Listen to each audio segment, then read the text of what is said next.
Hello guys, welcome back to another video of review square. তোমার সাথে আমি Rio, আমি রৌনক। আজকে চলে এসেছি আমরা ছাদ দ্য টেরেস, যেটা ইন্দ্রাণী চক্রবর্তীর ডিরেকশনে এসছে, নতুন বাংলা ছবি, এবং যাতে মুখ্য ভূমিকা অভিনয় করেছে পাওলি দাম এবং তার সাথে রাহুল অরুণোদয় ব্যানার্জি। তো এই ফিল্মটা আমাদের কেমন লাগলো দেখো। প্রথমত হচ্ছে ইন্দ্রাণী চক্রবর্তী হচ্ছে এর আগে আমরা যেটা দেখেছিলাম যে 2018 সালে তার একটা সিনেমা নয়, ডকুমেন্টারি রিলিজ হয়েছিল, লাদাখ চলে রিক্সাওয়ালা বলে, এবং তারপরে হচ্ছে এইটা তার একটা ফার্স্ট ডেবিউ ফিল্ম, একদম ফার্স্ট ফিচার ফিল্ম, যেটা কেনসে স্ক্রিনিং হয়েছে, তারপরে টরন্টো ফিল্ম ফেস্টিভ্যালে কিন্তু স্ক্রিনিং হয়েছে, তারপরে এটা রিলিজ করেছে হচ্ছে ন্যাশনাল ডেভেলপমেন্ট অফ ফিল্মস, হ্যাঁ, তারা পাবলিশ গভর্নমেন্ট অফ ইন্ডিয়ার আন্ডারে কিন্তু এটা পাবলিশ হয়েছে, মানে রিলিজ হয়েছে, প্রোডিউসড হয়েছে। এবং এই ফিল্মটা আজকে আমরা দেখলাম। সো হলে প্রথমত বলা যেটা যে হলের অডিয়েন্সে যে ব্যাপারটা সেটা হলো খুব কম অডিয়েন্স, কারণ এটা অতটা ফ্লারিশ হয়নি, লোকের মুখে মুখে প্রচার পায়নি, প্রমোশনটা খুব কম। তবে যদি ওভারঅল এবার আমরা একটু স্টোরিতে আসি, সেটা হলো একটা ছাদের গল্প।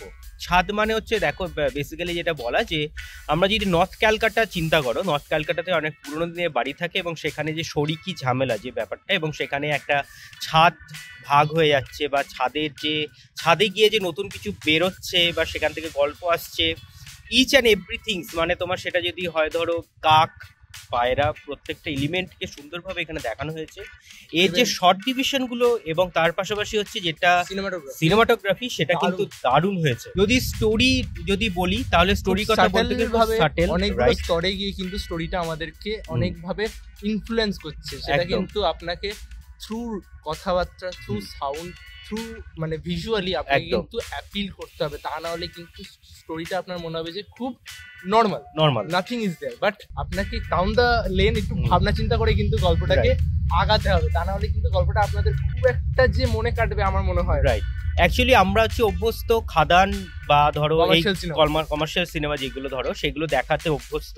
তো সেটা নিয়ে যেটা আমাদের মধ্যে একটা বিশাল হাইপস থাকে যে সেখানে কিরকম ভাবে লড়াই হচ্ছে, যুদ্ধ হচ্ছে, এগুলো নিয়ে কন্ট্রোভার্সি নিয়ে, বা এর পাশাপাশি বাংলা সিনেমা বাবুসোনাও বেরিয়েছিল, সেটাও তোমরা দেখেছো প্রত্যেকে। বাট আমি বলবো তোমাদেরকে রেকমেন্ড করবো অবভিয়াসলি তোমরা ছাদ দ্য টেরেস এই মুভিটা দেখো, কারণ এই সিনেমাগুলোর জন্য সত্যি বাংলা ইন্ডাস্ট্রি আজকে কিন্তু বেঁচে আছে, এবং এই ইন্ডাস্ট্রিতে এই ধরনের সিনেমা আসা উচিত, অবশ্যই আসা উচিত, কারণ এই ধরনের সিনেমাগুলো খুব রেয়ার আসে এবং সত্যি সিনেমাগুলো একটা ইম্প্যাক্ট ফেলে, বিশাল ইম্প্যাক্ট ফেলে। তো আকাশ দেখাটা এখন ভীষণভাবে ইম্পর্টেন্ট, সেটা পূর্ণিমার চাঁদ দেখাই হোক বা তুমি তারা দেখছো অনেকে সেখান থেকেও দেখা হোক।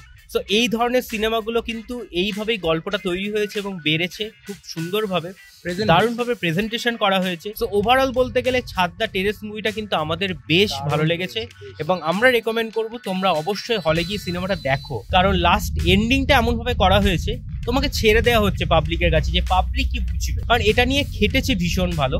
কারণ ইন্দ্রাণী চক্রবর্তীর একটা কাজ আমরা এটা দেখলাম ফার্স্ট, সো আমাদের তো ভীষণ ভালো লেগেছে। সো সিনেমাটা দেখতে গিয়ে এটা মাথায় নিয়ে যেও না যে তোমরা খাদান দেখতে যাচ্ছ বা বাবুসোনা দেখতে যাচ্ছ, যে বাংলা সিনেমা মানেই ওইগুলোর বাইরে কিছু নেই, সেটা নয়। একটু অন্য ধরনের সিনেমা, টেস্ট বার্ডটাকে একটু চেঞ্জ করা উচিত বাঙালি অডিয়েন্সের ক্ষেত্রে। এবং বাংলা ইন্ডাস্ট্রি, আমরা যেটা বলি যে বাংলা ইন্ডাস্ট্রি ডাউন হয়ে যাচ্ছে, বাংলা ইন্ডাস্ট্রি ডুবে যাচ্ছে, তাদের ক্ষেত্রে বলার প্লিজ ভাই এই সিনেমাটা গিয়ে দেখো, সাপোর্ট করো। পুরোটাই সিনেমাটা কিন্তু দাঁড়িয়ে আছে পুরোপুরি তোমার ভিজুয়ালি এবং তোমার মাইন্ডসেট, তুমি কি মাইন্ডসেট নিয়ে দেখছো তার উপর ডিপেন্ড করে। সো এই ছিল হচ্ছে আজকে ছাদ দ্য টেরেস রিভিউ ভালো লাগলে লাইক করো, শেয়ার করো এবং চ্যানেলটা সাবস্ক্রাইব করে দিও। কেমন লাগে সেটা কিন্তু কমেন্টসে জানাতে ভুলো না। সো ভালো থাকবেন, সুস্থ থাকবেন এবং সিনেমা দেখবেন আমাদের চোখ দিয়ে। Thank you.